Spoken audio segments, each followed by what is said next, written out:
Hi YouTube, it's Tracy from Entrepreneur Girl, and I'm really excited to start sharing the book Retail Arbitrage by Chris Green. I thought we could do a book review on this book and discussion and kind of talk about in the comments below whether we agree with it, whether we disagree with it, what we thought. This book is well known. A lot of people talk about this book, but it's like $100 to $130. Wow, like who wants to spend that on a book, right? I almost didn't because it was just so expensive. So what a better way to share with my readers this great book at free, because we're going to be discussing the highlights of the book and discussing it. So as you can see, I have written in my book, and what that means is that's a reseller's nightmare, because when you buy something as a reseller, you want to use it, read the book, and then resell it for the same amount of money or more than you paid for it. That would be the idea, right? But I wrote in this book in permanent marker, gasp, because this book I have a bookshelf of books. Those are called my keeper books. Those are the books that I want to read over and over again that I think are so awesome that I want to keep them forever. And so Chris Green has made it into the keeper pile, and we're going to be discussing his book and writing in it, and it's going to be a keeper. So if you look at his book, the first page is a picture of him and his family. And then it goes into just a little opportunity summary.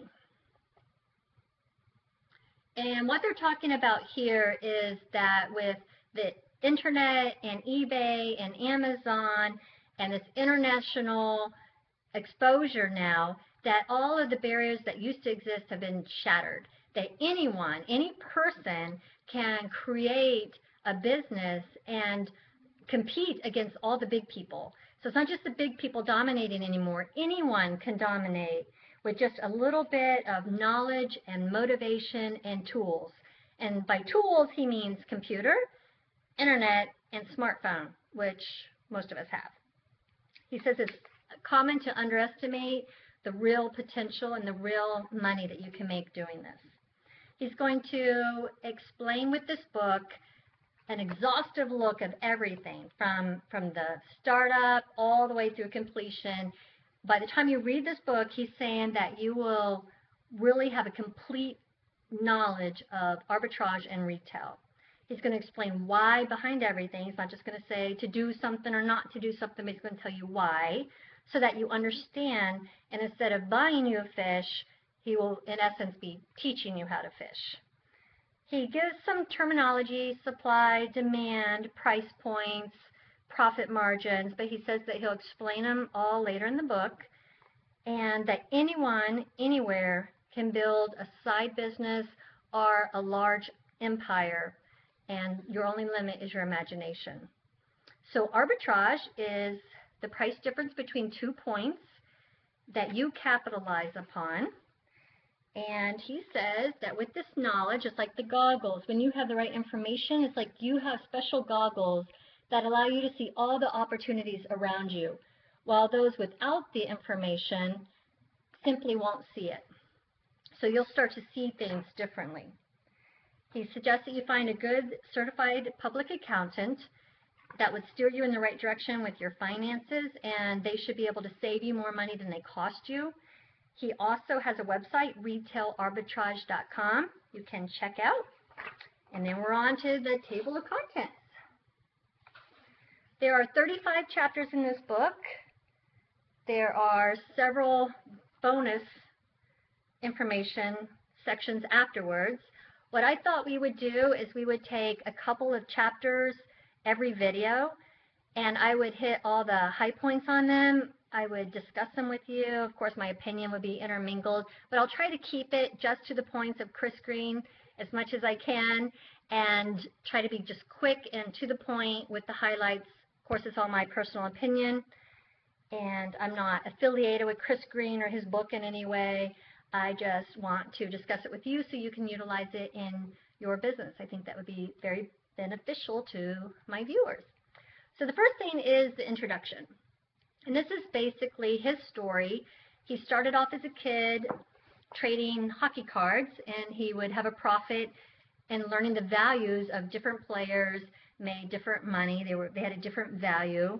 And then when he was 13, he found a bunch of gold necklaces at a garage sale that he bought for $1.50. He sold them to his aunt because she did jewelry shows, and she paid him $10 each, and then she sold them for $25. So he's starting to understand the middleman mentality.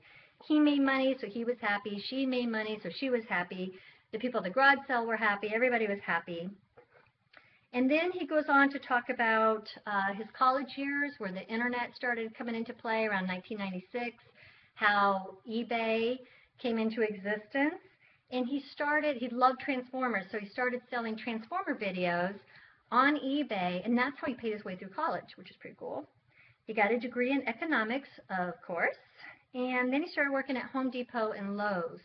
And the 5 years that he was doing that, he started to see cycles with inventory. As old items became obsolete and new items were replacing them, those old items were being sold at way discounted prices. And sometimes there'd be buy one, get one free on already clearanced items.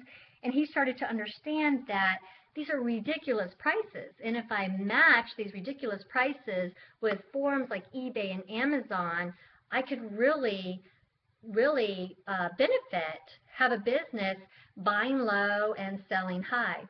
So that's what he ended up doing. He ended up deciding to try to do this full time because there was just very little risk to it. He could buy these items on credit card. He could pay off the credit card before it was even due, so he didn't have to have any startup money. If he couldn't sell the item for any reason, all he had to do was return it to the store, so he wasn't stuck with the items.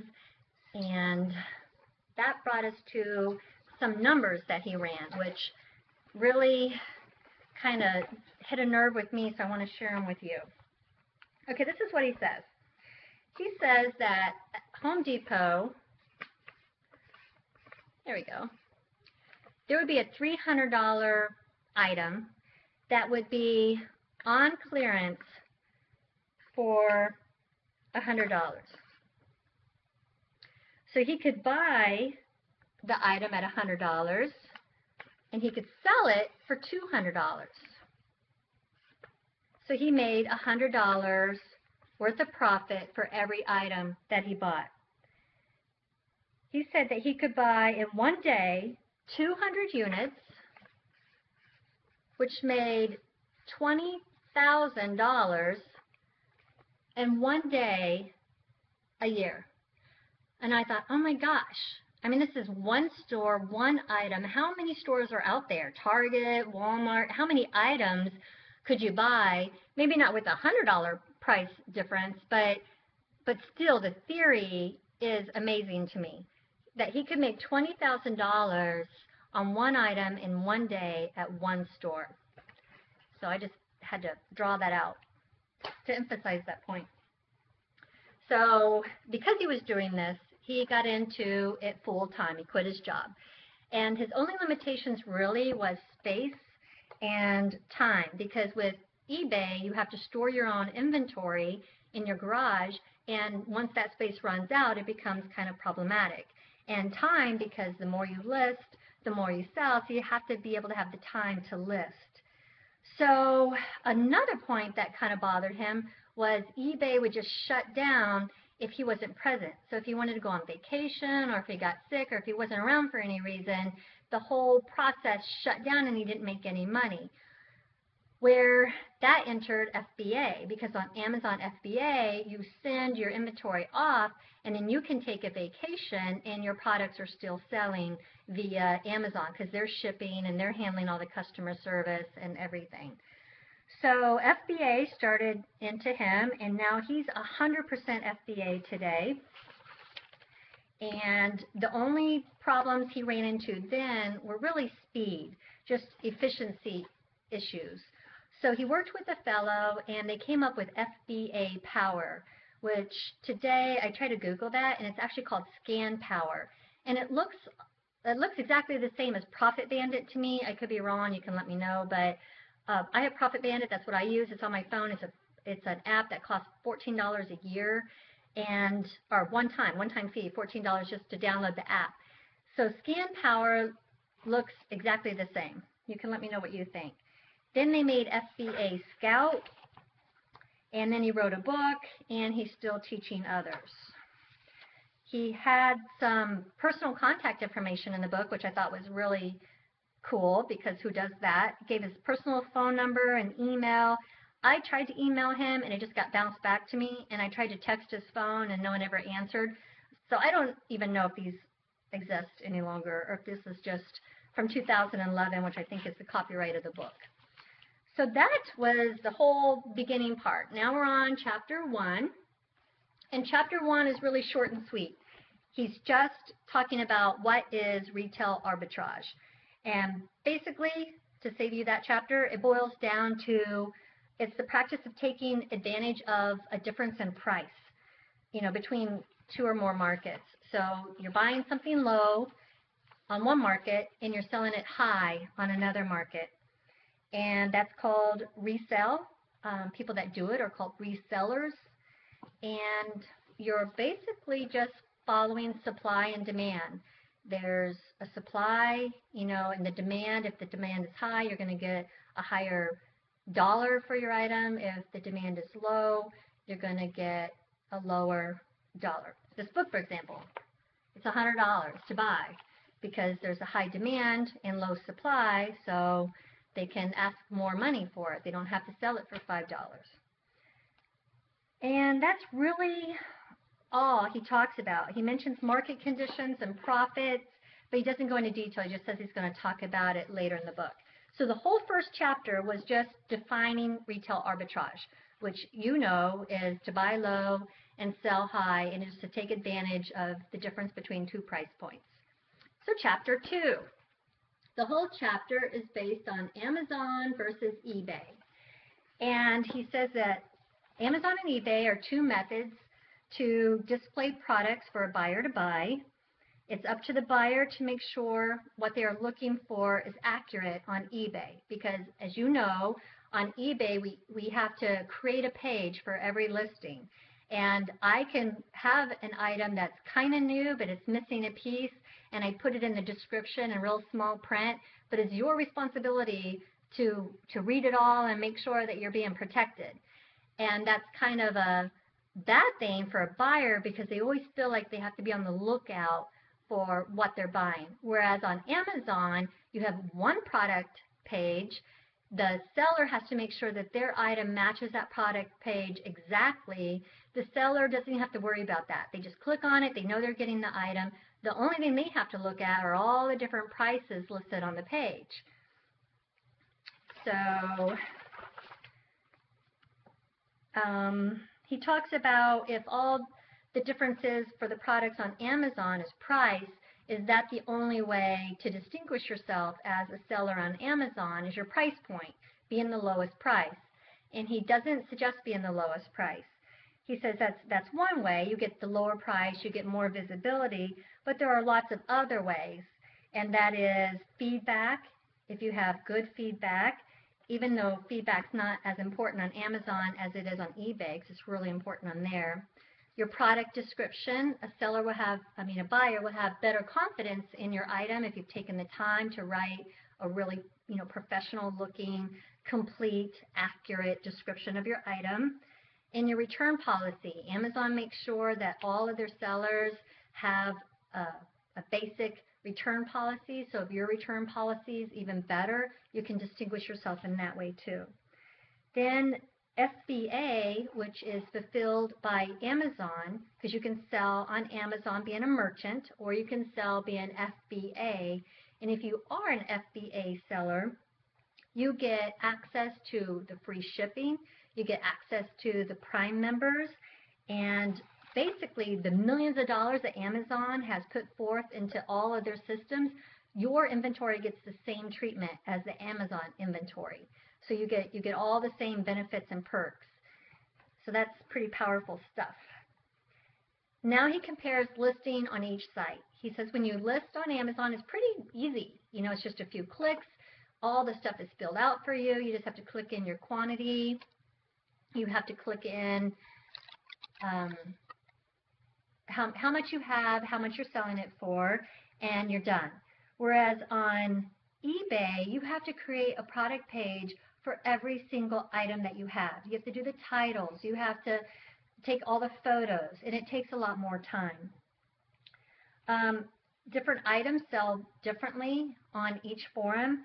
On Amazon, new items, commodity type items, and items that you have multiple of sell best. On eBay, one-of-a-kind items are items that don't have product pages on Amazon, or hard-to-find collectible type items sell better on eBay. On Amazon, there's no listing fee, so you can list as much as you want. If there's some items that you have you want to try to sell, but you don't know how they're going to do, doesn't matter because there's no listing fee. Where on eBay, you have to pay per item, so you're more leery to list, a bigger net worth of items because you have to pay for that. Then he talks about commissions. Amazon commission is about equal when you consider you have eBay commission, but you also have to pay PayPal commission. And eBay owns PayPal, so in essence, eBay gets 13%, PayPal gets 3%, so that equals 16%. Amazon gets 16%, so they're about the same. When you have FBA, you have to pay for that service, so that gets a little bit more. But then when you calculate that you don't have to have any kind of materials, shipping materials, you don't have to spend the time shipping, you don't have to spend the time with customer service, then it all starts to really kind of equal out. He said it's pretty rare to have to do customer service on Amazon, where you have to do it all the time on eBay. You can get higher prices for your products on Amazon, and that is because eBay is often seen as a garage sale, and Amazon is often seen as a premium marketplace. He said on eBay, feedback is left much more often, which we talked about. He said there are services out there that you can use to get a higher feedback on Amazon, but he doesn't suggest doing them because you're just haggling people for feedback. And one, they might not want to leave you feedback. Two, they don't want to be bothered. And three, they might leave you negative feedback, so you're in essence paying for negative feedback. And then he talks about deciding what products to buy on Amazon. So he says, so now what are you going to sell? And you can kind of see what's already been selling on eBay with the completed listings. So if you look at if you view the completed listings, you can see what's been selling, how much of it's been selling, and at what prices it's been selling. And a lot of advanced eBayers use Terapeak. I've looked at Terapeak. You can Google it. It's Terapeak, and you have to pay for that. It looks pretty intensive. It gives you analytics and a bunch of different things. I don't feel it's necessary, but you might like it. On Amazon, though, there aren't any completed listings. They don't keep histories. So what do you do on Amazon? And basically, you make an educated guess, the same as you would on eBay, by the sales ranking, because Amazon gives a sales ranking for every item. And if it's sold recently, it will have a better sales rank than something that has not sold recently or hasn't sold at all. The item with the better sales rank will have a more recent sell or a higher quantity of recent sell than a worse sales rank. You can see all of your competitors' pricing, and if you have a bunch of FBA sellers selling a certain product and they're selling it for a certain price, then you can be pretty confident that that item is going to sell. Everybody wouldn't be doing it if it wasn't successful, and they're going to choose items, or they learn, from their mistakes. So if you have an item out there that's being sold a lot and it's being sold for the same price, you can feel pretty confident going in that you could also sell that item around that same price. So he says don't fall into being paralyzed by analyzing it. Just try some items and do it. And that is all of Chapter 1 and 2 of Retail Arbitrage. I didn't read it word for word. I just took the high points. They were pretty short chapters, so it was pretty easy. Next video, we'll do Chapters 3 and 4. and that way we'll keep them short and sweet and easy to digest. So I'm looking forward to it. I'll see you next time. Bye.